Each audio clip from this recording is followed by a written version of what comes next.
I miss you.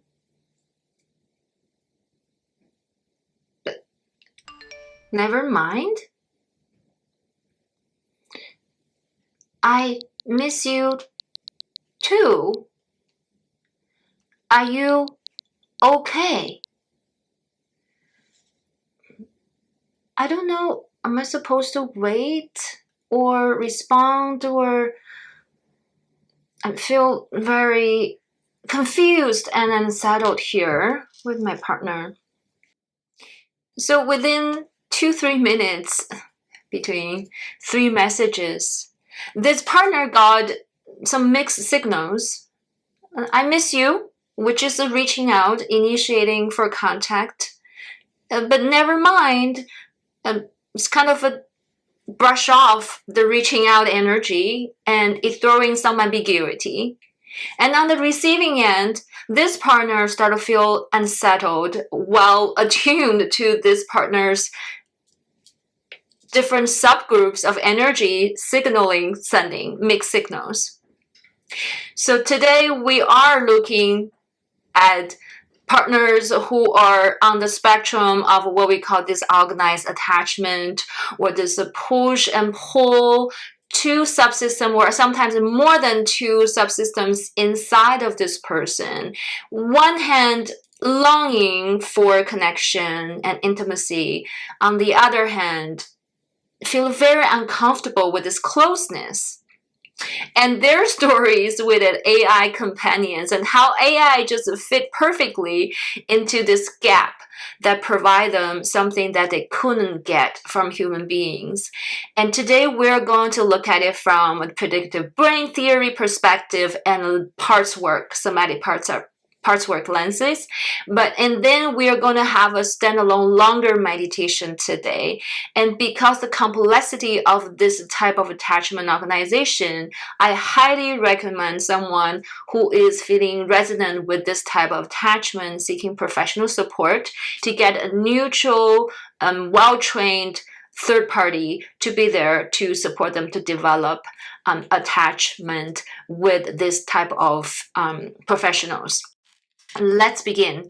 My name is Yizhao Martins. I'm a licensed marriage and family therapist in the state of California, and my specialty is somatic couples therapy. Let's begin. So where does it all come from? We have explored the part that has caregiver that's kind of having a hard time being consistently available to meet the child's needs, and the parent or caregiver consistently is not available to meet the child's needs, and how those early conditioning impact how we attach to other human beings and how they show up in long-term romantic relationships. So and as you can see, we really like to summarize, collect data to form different groups and categorizations. Therefore, we give the name anxiously attached when the partner tends to want to reach out for co-regulation, and avoidant attachment style when partner tend to withdraw and push people away, self-regulate instead of co-regulate. Is there a right way to do things? No, everybody is falling on the spectrum or somewhere of attachment tendencies. Depends on your own early conceptualization and categorization that you are impacted by your environment and caregivers, and it has a lot to do with your personality and culture as well. We're all conditioned by a culture that we live in. So, but what happens if the child experience this not only limited availability for caregivers to co-regulate, but also this co-regulating entity becomes a source of danger to the child. So at the same time, a child is seeking safety and support from this caregiver. At the same time, they create harm for them. So you can imagine what stories, what predictions this child develops over time to this attachment figure, and how that is repeated, pull out to save body budgeting metabolically, to repeat this old loop in their future relationships with friends, and mostly in long-term attached romantic partners. for this child that's going through when the parent is, say, 1 minute, the parent saying, well, I'm feeding you, I love you, I give you care, come close to me, I want a hug. And the other moment, for whatever reason, this parent is dysregulated, hurting the child either physically or emotionally and pushing them away, criticizing them, really being harsh to the child, or even cruel. The child may feel, well, in order to survive, I need to stay close to you. So whatever that takes, may that just bear down the insult and physical abuse, or trying to take care of the parent by pleading, say, well, I'm a good child, let me help you. I will be nice. Please don't leave me. Whatever the development of those characters, those parts to protect them, will tend to hide underneath part of the child that's very much in pain and want to be loved and accepted unconditionally, and have a hard time believe genuine love and care for them should be a given for any human beings. So this child developed into human being, later into adults, may have multi-versioned predictions when it comes to closeness and co-regulation, because the signal they receive early on is mixed. So the predictive brain, doesn't really settle on one forecast like the anxious attached person or avoidant attached person. Instead, they swing kind of back and forth, and it's quite volatile. And you will find this population tend to be very easy to get exhausted. And for other people going through life, might take a turn on us, and then we feel tired at the end of the day. But for this population, because they're constantly running multiple versions of predictions in their head and having a hard time to test which one is the reality, and sometimes close off the current information to test reality, and having flashbacks and run their old loops and having reactivity to their partner or in their relationships is exhausting. So their body budgeting is not balanced. The most important thing for this population is take care of their body, to get regular sleep and exercise, nutrition, rest, and physical touch like massage and movement to really regulate the nervous system and to manage their body budget better, which was not supported by their caregiver as when they're growing up. So let's take a look at this full rotating cast of protectors for this population, which I have a lot of compassion for. That from an IFIO lens, this population often carries not just one dominant protector, but probably several. There's the firefighters, according to internal system, who act very quickly and sometimes can be reactive and impulsive when they're perceiving there's a threat to their safety. And there's also the manager that keep them going to work, going to school, show up for appointments, that organize and plan to keep things from getting escalated and out of control. And there could be also a fixer or a caretaker part that's going one up and trying to take care of other people, fix other people's problem in order to stay connected with others while disregarding their own needs for the younger part. And sometimes all of them are activated at the same time, and you can see how exhausting, how much energy it takes to running those parts at the same time, and they could burn and crash.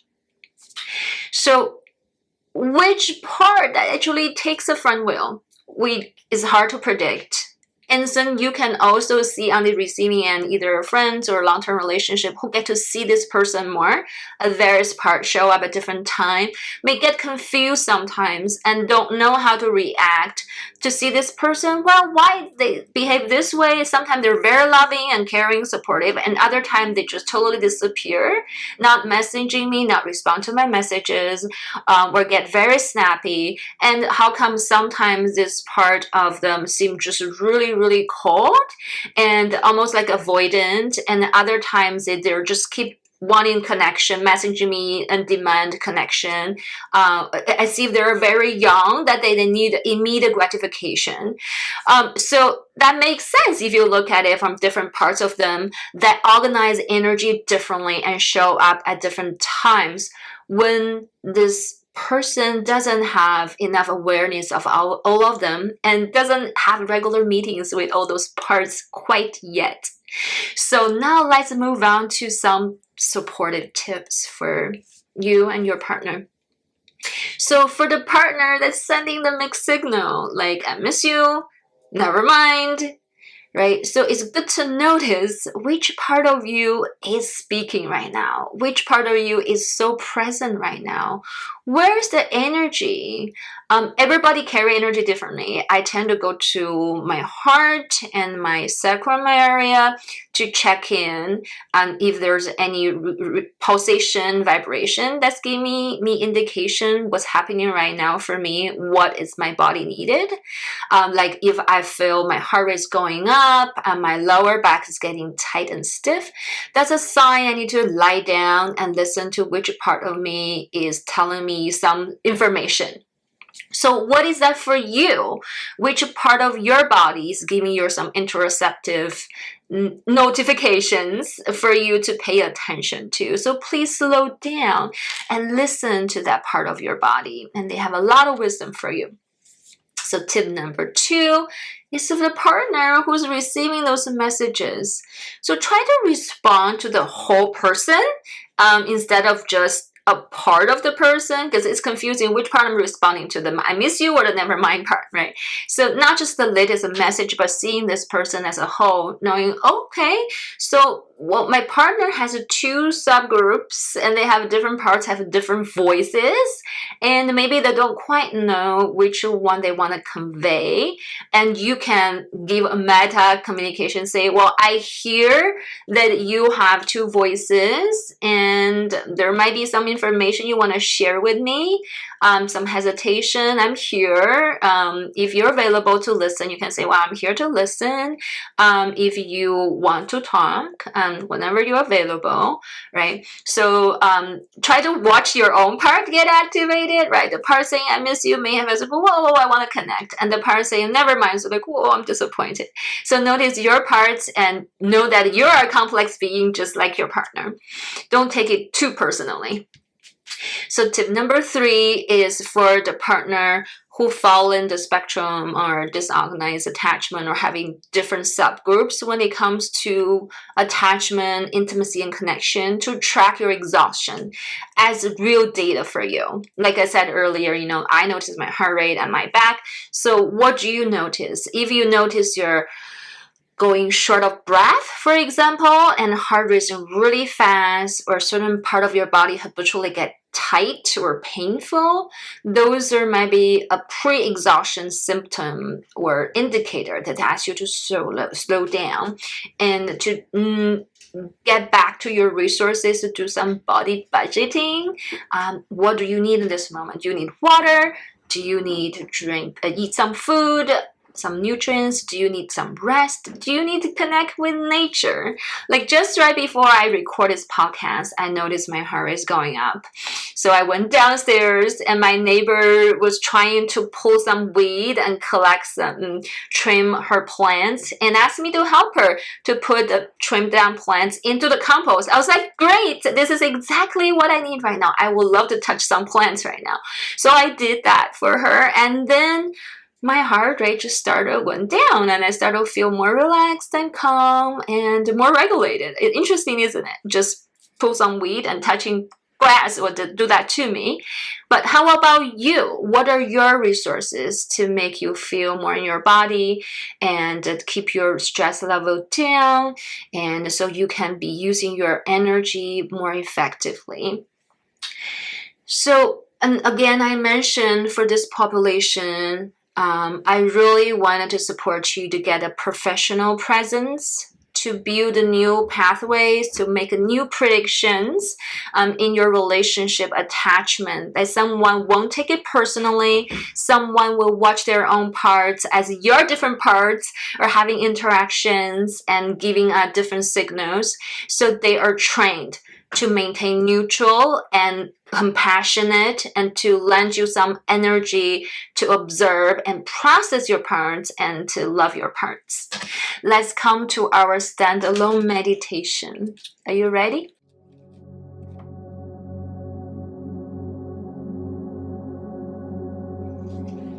Settle into this moment, however you find it. So there's a part of you that can simply watch, not to fix, not to choose or follow, just watch. Let's find that part first and let it be the one holding this meditation with you and with me. From that place of watching, see if you can sense a current in the body. Maybe a pull towards something, reaching, wanting, some warmth moving outward. You don't have to move towards it, just notice it. The way you notice weather passing. Now see if there's another current, a pull the other way, distance, maybe guardedness, a wish to close down or pull back and curl up and turning inside. And let this one be visible too, without needing to suppress the first one.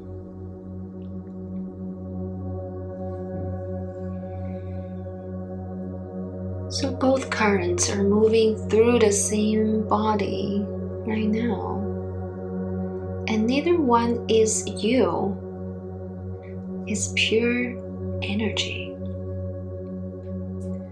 You're the stillness they are moving through. You're the container and the ground. They're both passing over. You don't have to go with either one. You don't have to stop either one. You only have to notice. I'm here, watching both. This is not confusion. This is just your body that you learned, honestly, that more than one thing could be true about closeness at once. Both currents made sense, given what they were responding to and learned. And still, underneath both of them, there's a place in you that stays centered and grounded, that isn't swept by either pole. And so rest there for a moment, not choosing, not fixing. Just watching the current move from a place that doesn't move with them. And feel your breath moving on its own beneath whatever currents are present. And now put one hand maybe on your heart and notice the heartbeat that's always there without effort. And when you're ready, come back. Okay. You can receive this message. I can feel more than one force at once without being swept away by either.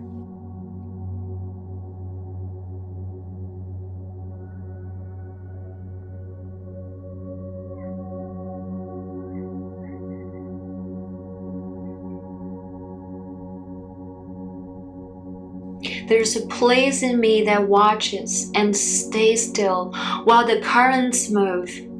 I'm not a pull in either direction.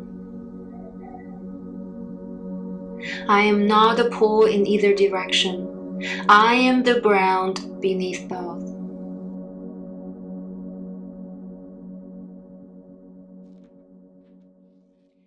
Thank you for watching. I will see you next week, my friends.